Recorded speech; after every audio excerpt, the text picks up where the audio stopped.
بسم اللہ الرحمن الرحیم۔ ولا تجادلوا اہل الکتاب، صرف ذکر نہیں کرنا، لڑنا بھی ہے۔ ہاں کہ صوفی بن کے بیٹھ جاؤ، لڑنا بھی ہے۔ لا تجادلوا اہل الکتاب، لڑائی سے پہلے مناظر بننا ہے، مناظرہ کرنا ہے۔ یہ زبان کی جنگ ہے، جہاد باللسان، اور وہ مناظرین کا کام ہے۔ لا تجادلوا اہل الکتاب، مت جھگڑا کرو اہل کتاب کے ساتھ، الا باللتی یا آسن، مگر اس طریق کے ساتھ جو مہذب ہو۔ یا آسن کا معنی مہذب طریق، یعنی دلائل کے ساتھ بات کرو۔ گالم گلوچ، نشان بازی اور ہٹکریں ٹٹکریں اور ایک دوسرے کی تذلیل توہین، یہ مقصد نہ ہو تو کامیاب مناظرہ وہی ہوتا ہے جو سنجیدہ اور مہذب ہو، دلائل کی دنیا میں ہو۔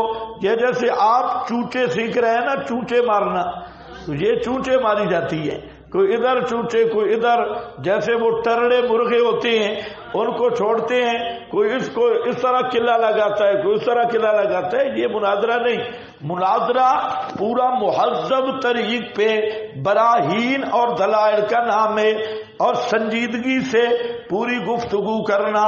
تو فرمایا لا تجادلوا، کیا لکھا ہے؟ طریق مناظرہ بأہل، یہ طریق صحیح کر لو، یہ تے کے ساتھ نہیں ہے، توئے کے ساتھ ہے۔ مت جھگڑو اہل کتاب سے مگر باللتی ہے یا آسن، ساتھ اس کے جو مہذب طریق ہے، اور وہ کیا ہے؟ یعنی بالقرآن والدعاء الی اللہ بے آیاتی والتنبیہ علی حججہ، براہین کے ساتھ، قرآن کے ساتھ، دعوت الی اللہ کے ساتھ مہذب طریقہ سے جھگڑو۔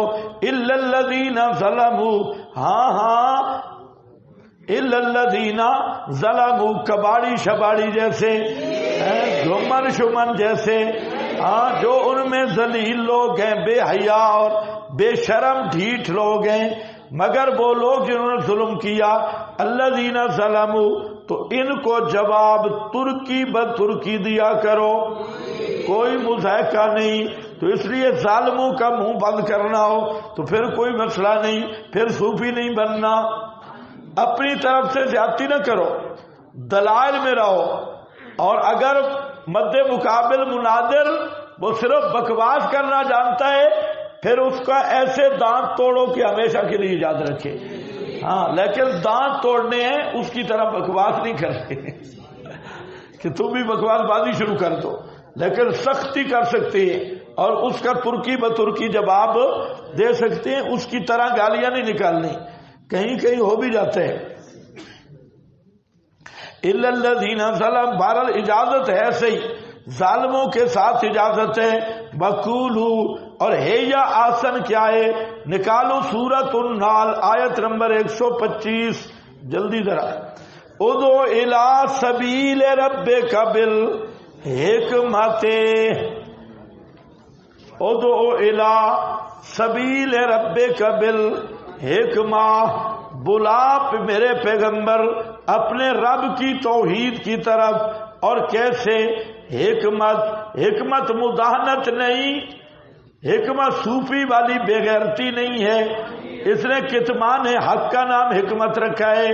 حکمت خطیب والی فیس نہیں ہے، حکمت جو ہے یہ 2 نمبری نہیں ہے، بلکہ حکمت کا معنی بھی دیکھ لو، بالحکمت من الکتاب والسنہ، کتاب و سنت یہ حکمت ہے۔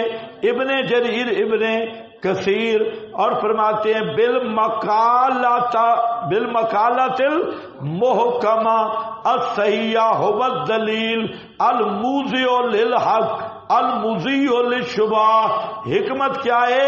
پکی پکی دلیلیں ہوں، مضبوط دلائل، یہ حکمت ہے، ریونڈی والی حکمت نہیں ہے، کہ مشرک کے سامنے منہ ٹیڑھا کر میرے بھائی جان، یہ بھائی جان شاہی جان نہیں ہو، تیرا بھائی ہوگا۔ ادعو الی سبیل ربک بالحکمہ، پکے پکے دلائلوں، والموعظۃ حسنا، اور علم کی باتوں سے جن سے مقصود اس بات مدعا ہوتا ہے، وجادلہم باللتی ہی احسن، اور مناظرہ کر، کیا لکھا ہے؟ جادل ناظر معاندہم، اچھے طریقے سے، ان ربک ھو اعلم بمن ضل عن سبیلہ وھو اعلم بالمہتدین، ادعو الی سبیل ربک بالحکمہ، سمجھ آئیے کہ نہیں آئی؟ ہاں، اوپر پھر لکھا ہے الحجۃ القطعیۃ المفیدۃ للعقائد الیقینیہ، وذالک هو المسمى بالحکمہ بہذی اشرف الدرجات واعلی المقامات، قطعی دلائل کے ساتھ دعوت دو۔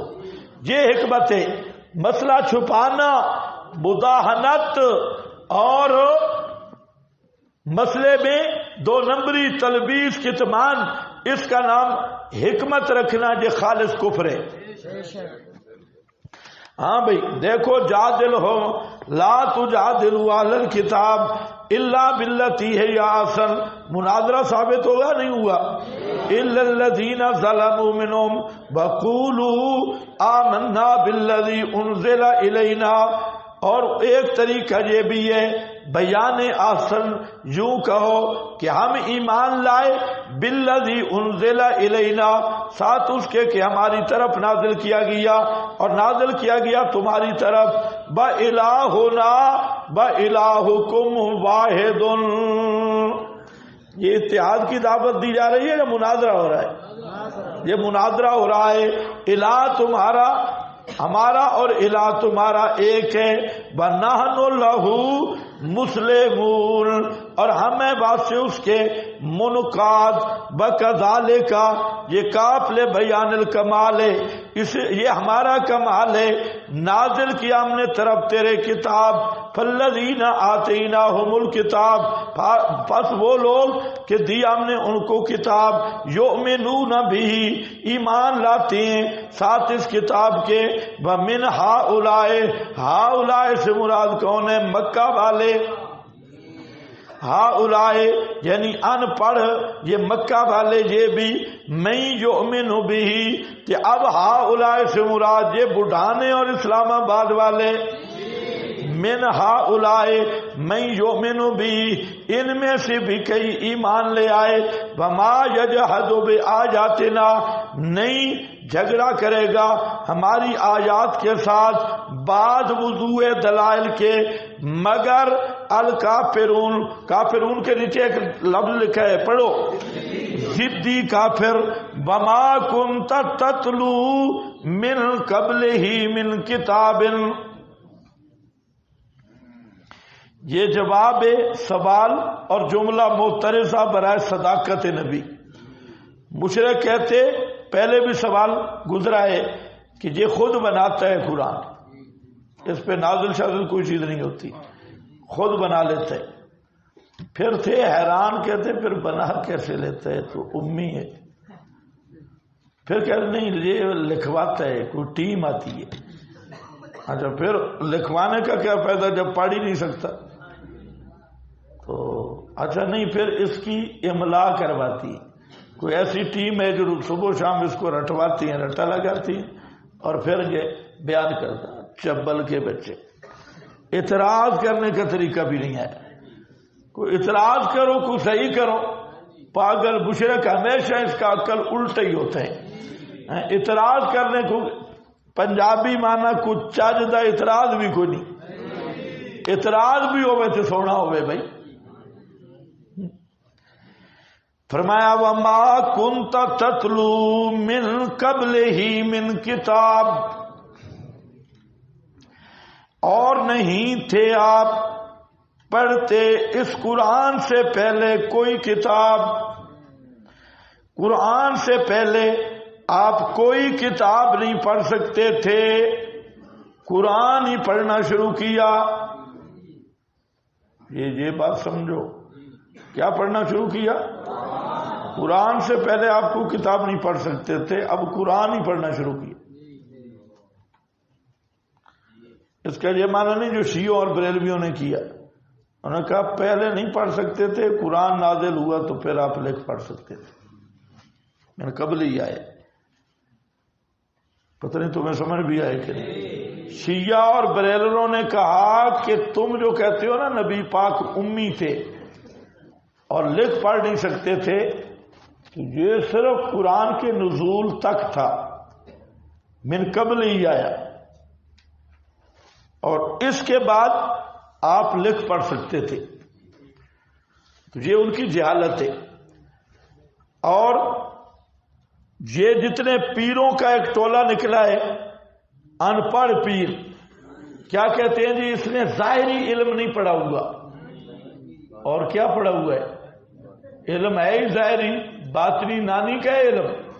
باطنی کون سا علم ہے بھائی؟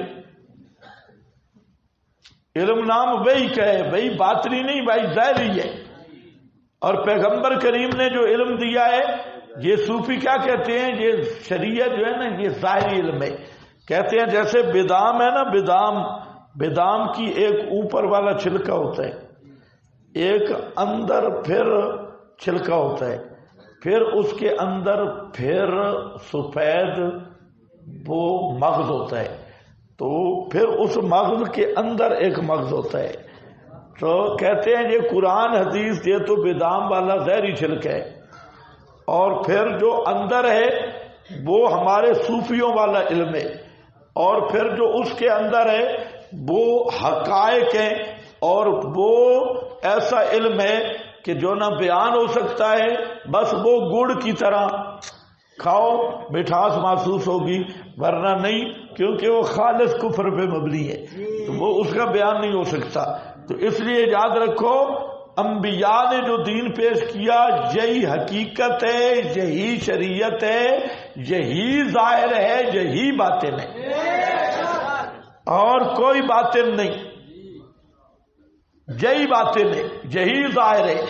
اور انبیاء کے معارف، اس لیے صوفی کہتے ہیں لوائی اعظم من لوائے محمد، میرا جھنڈا قیامت والے دن محمد کے جھنڈے سے بڑا ہوگا۔ پھر انہوں نے کہا یہ ملا یہ پڑھ رہے ہیں کتابیں شتابیں، کوئی فائدہ نہیں، کتاباں پڑھنے کا کوئی فائدہ نہیں، کیوں؟ فلانا پیر جو ہے وہ مادر زاد ولی ہے، اور دلیل کس میں لاتے ہیں؟ نبی پاک امی تھے، تو یہ سب ابن ابناء الخنازیر ہے، یہ پیر نہیں۔ امی ہونا یاد رکھو صرف ہمارے نبی کی خاص شان ہے، امی ہونا، اور اس کی وجہ یہ تھی کہ آپ کا معجزہ اعجاز قرآن تھا، اور اس کے لیے امی ہونا آپ کے حق میں شان تھا۔ اگر آپ پہلے لکھنا پڑھنا جانتے ہوتے، یا آپ کہیں کتابت سیکھتے یا پڑھنا سیکھتے، تو مشرکوں کے لیے یہ موقع بن سکتا تھا کہ یہ پڑھا لکھا ہے، اپنے ہاتھ سے لکھتا ہے اور پھر پیش کرتا ہے۔ جب آپ صلی اللہ علیہ وسلم نہ لکھ سکتے تھے نہ پڑھ سکتے تھے، اور 40 سال کے بعد قرآن جیسے موتی آنے شروع ہوئے کہ ہر طبقے کے مولوی بھی حیران ہو گئے، پیر بھی حیران ہو گئے، بھئی یہ کدھر سے رہا ہے، اور یہ قرآن جس کا جواب نہ آج تک کسی سے بنا، تو یہ آپ کے سچے نبی ہونے کی دلیل تھی کہ آپ امی ہو کے قرآن پیش کر رہے ہیں۔ تو یہ اس بات کی دلیل ہے کہ آپ پر وحی آ رہی ہے، اور یہ کلام اللہ ہے، اور آپ اللہ کے سچے نبی ہیں۔ دو مسئلے میں نے بیان کیے، ایک طرف بریلر ہیں اور دوسری طرف وہ امی پیر ہیں۔ باقی جو ان پڑھ پیر ہے اس کو سپیشل جوتے لگاؤ اور پولیس والی ٹریننگ کے ساتھ۔ ان پڑھ ولی نہیں ہوتا، ولی وہی ہوتا ہے جو اللہ کو پہچانتا ہے اور توحید، سنت، حلال حرام، فرائض واجب، ان مسائل سے واقف ہے اور شریعت پہ عامل ہے، وہ ولی اللہ ہے۔ یہ جو مصنوعی ولی اللہ ہے نا، گدڑیوں شدڑیوں والے، اور یہ عجیب ان کی حقیقت اور شریعت، اور ہاں سال تک غسل کوئی نہیں کیا ولی نے، اور بالکل مست لیلا، اور کہیں مونچھیں جا رہی ہیں، کہیں بال جا رہے ہیں، کہیں شلوار جا رہی ہے اور کہیں قمیض جا رہی ہے اور خر خر لگا ہوا ہے مست. کون ہے یہ؟ کہ مجذوب ہے بے ایمانہ، مجذوب ہے، گٹر کھا رہا ہے، مجذوب ہے. تو مجذوب ہے، اسے اپنی جان کا ہوش نہیں، تو نے اسے مشکل کشا بنا دیا ہے. تو اس لیے یہ نبی کی شان ہے. وما کنت تتلو من قبلہ من کتاب. حدیبیہ کا مقام تھا، جب صلح نامہ تحریر ہوا ان میں لفظ آیا محمد الرسول اللہ. مکہ والے بڑے تیز تھے، انہوں نے کہا اگر ہم آپ کو رسول مانتے تو لڑتے کیوں، یہ لفظ کاٹو. معاہدہ لکھنے والے حضرت علی تھے، صحابہ موجود، آپ موجود. آپ کا ذہن، آپ کا اصل مقصد وہاں یہ تھا کہ مکہ والوں کو تھوڑا واضح ننگا کرنا کہ انہوں نے کعبہ کو اپنی جاگیر سمجھے. آپ بیٹھے بھی اس لیے رہے تھے کہ دوسرے قبیلوں کو پتہ چلے کہ یہ کتنے بے ایمان ہیں، کعبہ کے نام پہ لوگوں کا استحصال کرتے ہیں. تو اب ایسے آپ کو لڑنے تو نہیں گئے تھے، صلح چاہتے تھے. تو آپ نے فرمایا حضرت علی کو کہ مٹا دو محمد الرسول اللہ، مٹا کے لکھو محمد ابن عبداللہ. حضرت علی نے فرمایا نہیں جی میں نہیں مٹاؤں گا. کاغذ قلم کا بات تو بڑا یاد ہے نا، جہاں حدیبیہ والی بھی یاد رکھو، نہیں مٹاتا. آپ نے فرمایا مجھے بتا کہاں لکھا ہے محمد رسول اللہ. حضرت علی نے انگلی رکھوائی اور آپ نے خود مٹا دی. کب آپ نے کتابت سیکھی؟ یہ حدیبیہ تھے ادھر. سمجھ رہے ہو من قبل ہی کا معنی تم آدھے سوئے ہوئے آدھے جاگے رہے ہو. تو میں عرض یہ کر رہا تھا کہ آپ کا لکھا پڑھا نہ ہونا دو چیزیں، ایک تو یہ آپ کی شان ہے، آپ کا مقام ہے، اور دوسرا یہ آپ کی خصوصیت ہے. اس لیے شیعہ بھی چبل ہیں اور بریلر تو ان سے بھی آگے ہیں. تو یہ انہیں پتہ ہی نہیں، یہ سمجھتے ہیں اصل میں جھگڑا ایک اور ہے کہ نبی پاک اگر نہیں جانتے تو انہوں نے تو اماموں سے ساری، ان کا دعویٰ ہے امام پرندوں کی بولی بھی جانتا ہے اور ساری بولیاں جانتا ہے امام، حالانکہ نبی پاک خود نہیں جانتے تھے. ما ارسلنا وہ الا بلسان قوم ہی، اللہ نے فرمایا ہم نے رسول بلسان قوم ہی بھیجا، بلسان امت ہی نہیں. قوم عرب ہے اور آپ بھی دوسری زبانیں نہیں جانتے تھے. تو اب انہوں نے جمی ما کان ما یکون ثابت کرنا ہے. جمی ما کان ما یکون موجبہ کلیہ ہے، کتابت نکل گئے تو سالبہ جزیہ اس کی نقیض بن جائے گا. اس لیے بیچارے دور لگا نہیں، آپ کتابت جانتے تھے، حالانکہ بالکل صریح قرآن کے خلاف ہے. اسی طرح ما علمناہ الشعر وما ينبغي له، مفتی احمد یار وغیرہ نے شاعر ثابت کرنے کی بھی کوشش کی ہے کہ آپ شاعر بھی ہیں، جانتے ہیں. وما كنت تتلو، حالانکہ وہاں ما کا ينبغي له آیا ہوا ہے. وما كنت تتلو من قبله من کتاب ولا تخطه بيمينك، اور نہیں لکھتے تھے آپ اپنے دائیں ہاتھ سے. اذن لرتاب المبتلون، تب تو البتہ ارتابا، تب تو البتہ شک کرتے اہل باطل، یعنی اگر آپ لکھتے ہوتے تو اہل باطل کو شک پڑتا.